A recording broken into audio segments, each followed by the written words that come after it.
guys, welcome to this week's podcast episode. And I've got a fantastic guest for you today, Alex Schlinsky, founder, CEO of Prospecting on Demand. Looks like he's got a book out also, Hustler's Handbook. We'll talk about that. He comes out from Tampa, Florida, and I'm really happy to have an entrepreneur distinguished such as himself on the show. So, Alex, welcome. Thank you. I appreciate you. Thanks for having me. Yeah, I know. Like I said, we're a business entrepreneurship podcast, and we, kind of start off with your story and how you can help the audience. Yeah, I mean, in general, I run a digital marketing mastermind for agency owners, coaches, and consultants. I do corporate sales consulting, and I also help small businesses locally in my community on a pro bono basis to help them build better connections with their local community. I'm also an author. I wrote the Anti-Hustle's Handbook, actually. So just a slightly different model. I kind of go against the grain when it comes to hustling. My background is, both my parents were entrepreneurs. It made me want to become an entrepreneur as I grew up. Moving into college, I was running a side hustle marketing agency at roughly $10,000 a month for 4 years, working with attorneys. I parlayed that thereafter into a much larger agency after I finished school and married my wife. And then we sold that business off essentially and started running a mastermind for coaching, events, community-driven models. It's been a crazy journey. In the midst of that, I ended up unfortunately having open heart surgery, which is a 0 out of 5 stars.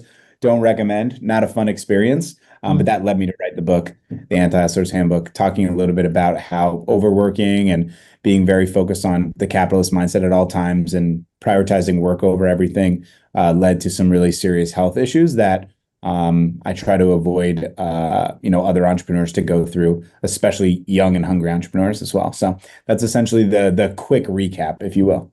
Yeah, interesting. Yeah, I kind of to start it off, how do you balance this desire to, because you're early, you're young, you want to make your mark in the world, kind of 20s, 30s, 40s, and then after that you give back. And so how do you balance this drive and this hustle and this work ethic that you have to have versus, taking care of yourself and, people say work-life balance.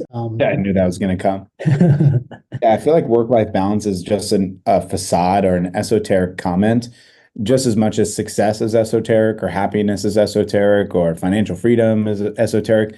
The reality is, like, I hear very commonly for any entrepreneur I work with and any walk of life in any business, whether they're 18 years old and just starting or they're 45 years old and been grinding for a long time, they all say the same kind of hot button, hot topic words, right? Like, I want to make more money. I want to be successful. I want to be financially free. I want to have time freedom, location independence. Like, these are common tropes that we hear entrepreneurs speak on consistently, regardless of your socioeconomic status, what you do, what your career has been or will be. It's pretty common. The obstacle ends up being that most people don't actually define what those things mean. So when they say, I want to be successful, you're in a room of 10,000 people and they all say, I want to be successful. Do you really think 10,000 people have the same definition of success? The ugly truth, unfortunately, is most people don't even know what their own definition of success is. They're either allowing their spouse to choose it, their friends to choose it, their boss to choose it, their mentor to choose it, the online guru that they follow to choose it, a book that they read to choose it, their parents to choose it. They almost never actually take any work or effort to identify and decide what they want to do. So what I've come up with in the book is this concept of the define, design, do model. Hustle culture tells you to just do, right? Do for the sake of doing. Now, in a general sense, for beginners, doing is great, right? Doing is action, creates data, which creates optimizations, which in turn creates better actions, which creates better data, which creates better optimizations, right? Like, in a general sense, doing is good when you are lack of doing, when you're struggling to identify what should I do or how should I do, or I'm overwhelmed with doing. Just taking action is a big win. But the problem is that taking action becomes kind of the operating system for entrepreneurs in a general sense, like just consistently doing things and not really understanding where they're going or why. The metaphor I consistently use is like, who wins in a race, a long distance runner or a short distance runner? Well, the prerequisite question before you can answer that would be, how long is the race? And that's the thing. Like, when you say that you want to be successful, there's no milestone or finish line or race that you're running. So how are you supposed to know like what the stamina is required, right? And hustle culture's is prevalent everywhere. Like it's on kids baseball, kids little league baseball jerseys, like hustle harder, like give 110%. Like it's everywhere, right? And so the concept of taking any time to identify what you want is so strange and foreign to people. The concept that I try to help people understand consistently is if you take the time to really identify what you want in your life, you're exercising your agency. And I don't mean like your marketing agency or your business. I mean your agency like as a human being, your choice. If you don't have a boss telling you what to do, right? At the end of the day, everyone will become your boss if you don't know what you're working towards because they're the ones dictating your life on their terms. If you want to dictate your life on your terms, which inherently is the entire like idea of being an entrepreneur, right? If you don't actually dictate, this is what I want my life to look like, this is how I want to build, right? This is what I want to achieve, then you're never going to actually be able to achieve anything or be successful. The chase is the thing that becomes the drug. And so you're out there hunting, you bring back the kill, your family's saying, we have enough, but you're already out there hunting again. The reason why most people I see don't actually take the time to identify their success is one, they're worried they don't know what success is. Like that's a really common problem and trope. They don't know what success means to them. So they lean on other people in the world to tell them what success means, whether it's, like societal, like charity, or whether it's materialistic, like buy a Lamborghini, or it's a financial, like you have to make $1 million or you're a bad person, as an example. Or the second reason is they're fearful they'll never achieve it, right? And so the thing that I recommend to most entrepreneurs is just like identify, you want to be successful. What does that mean to you? Without any societal pressures, without any financial pressures, with just the consideration of if you can identify why success matters to you, how can you actually tangibly have success, right? I think about it in like a concept of a baby, right? Like my son is 3 years old. If he says, I want ice cream, right? And I go get him chocolate ice cream, but then he says, I wanted vanilla. And he's very, very upset that I got him the wrong thing, right? The concept is his lack of intentionality, because he's a little baby, right, has put me in a bind in a situation where now he's dissatisfied, even though I gave him the thing I wanted or he wanted. And that's so common for entrepreneurs. I want to be successful. And all of these KPIs are saying, you've made money, you have time freedom, whatever, but you don't feel success because you never said you wanted chocolate ice cream. You just said, I wanted success. And that's what I see very commonly. So write it down, identify really what you want. Go to antihustlehandbook.com. You can find our kind of worksheets on how to do that. But in general sense, it really comes down to actually defining it and not being worried if you can never achieve it. Because most of the time, even if you want something outrageous, like I want a Bugatti Veyron, you might be really happy when you buy your, Range Rover. That's the concept. Yeah, I love that. And what's really interesting is, kind of this narrow definition of success by the mainstream Western media. We all know now it's a lot of it's propaganda. And so one question I have for you from the audience is they're listening to this, they're like, okay, get clarity. You know, I don't want to be a lawyer like my dad. I don't want to be a doctor like my mom. I don't have to build the next billion-dollar company.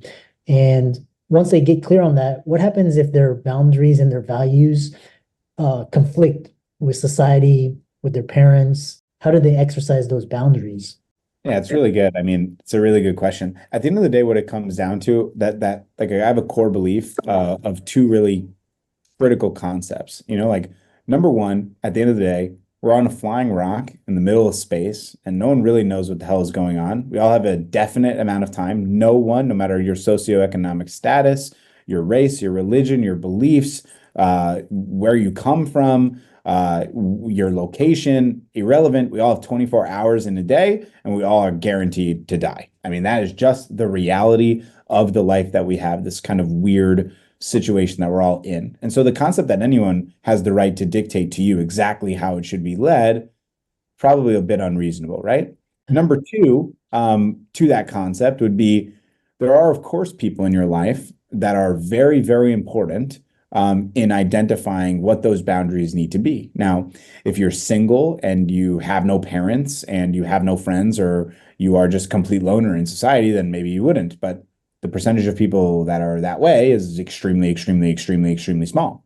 pretty much everyone has dependents, right? And I mean, not independence, dependents, like they have kids or they have a spouse or a partner or they have parents or they have brothers and sisters, like common knowledge of life, right? There's also the esoteric dependence of God, right? Like a lot of people have that as something really important. And who am I to tell you whether or not that's a facade or not? I think it's such a sanctimonious thing to be like, oh, that doesn't matter. If it matters to you, then it matters. That's the point.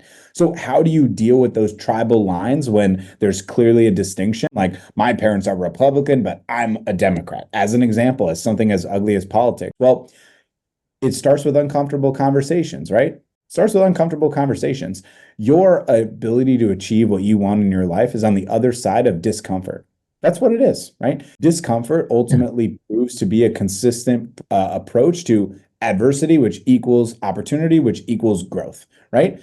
I'm not saying it's going to be an easy conversation with your spouse if you and her have a completely different opinion on how success should be deemed, or if you and your parents, they have expectations of you that you can't match. But at the end of the day, the core value of your relationship, the love, care, support, and desire to see one another succeed in your terms, meaning in the terms of that person, should supersede any of the terms that they are trying to put the bearings upon you.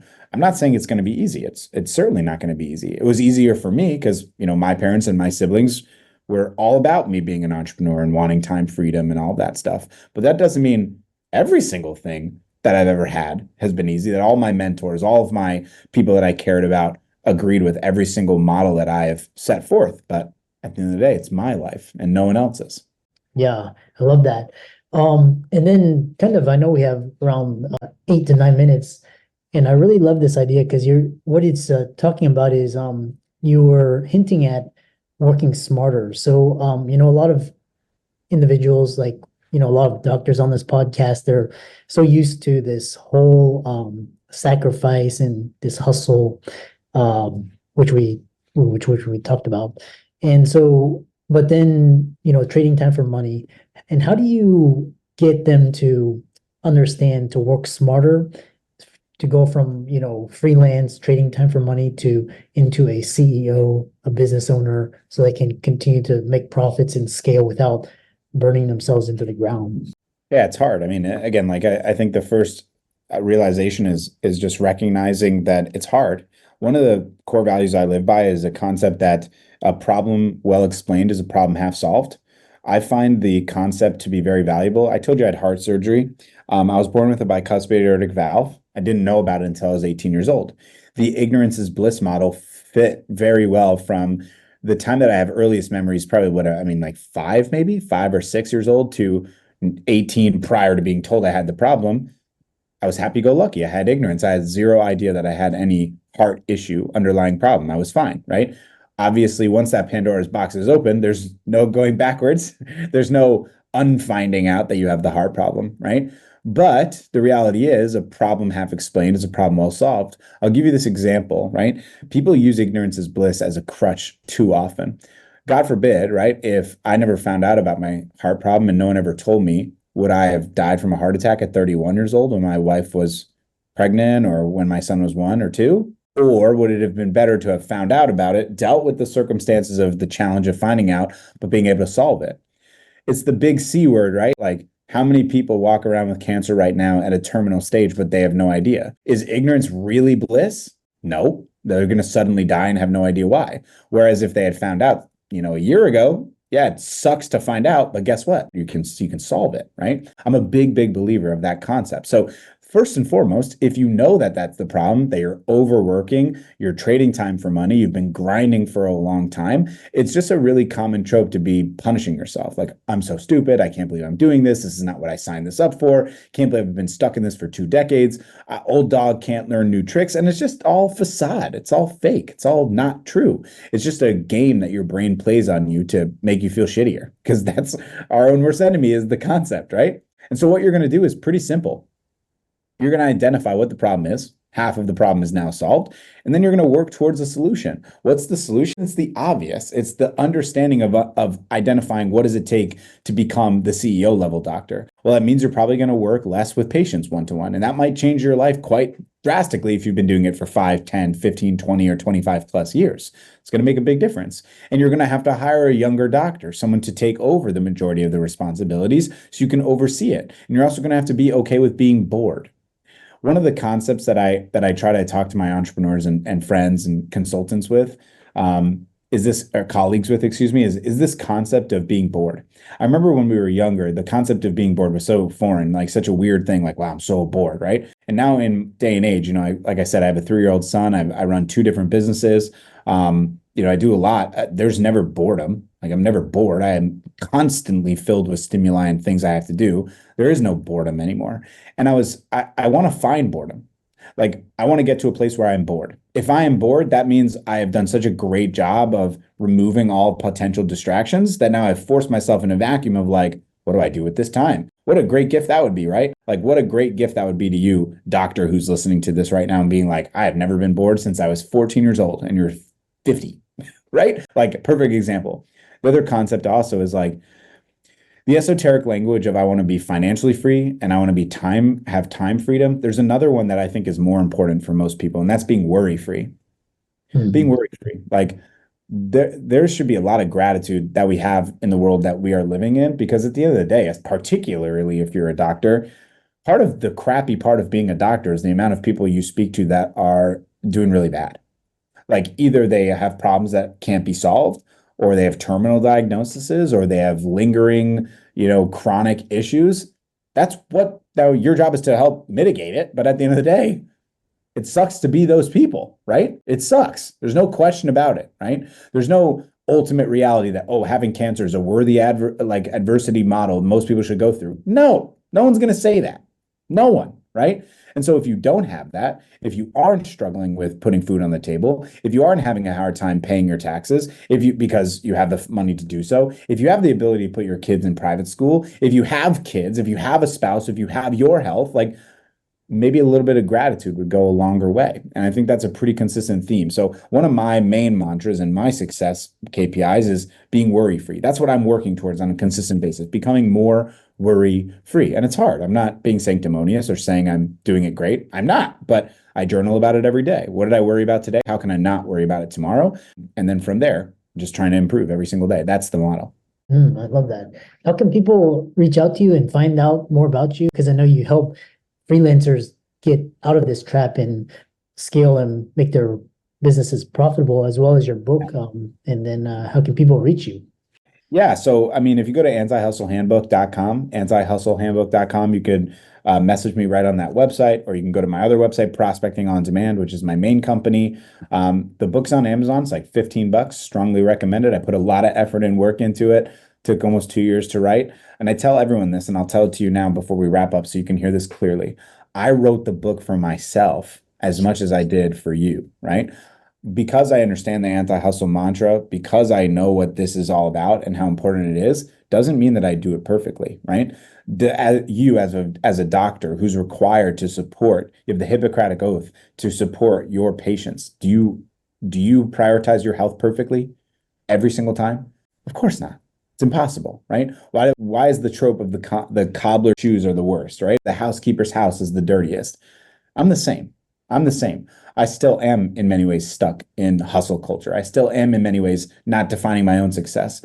Me doing these podcasts, me writing that book, me sharing this mantra over and over with other people is also my therapy to ensure that I hold myself accountable. Never do I come across in a way that I am better than you, smarter than you, figured it out. It's the exact opposite. I am in the trenches with you.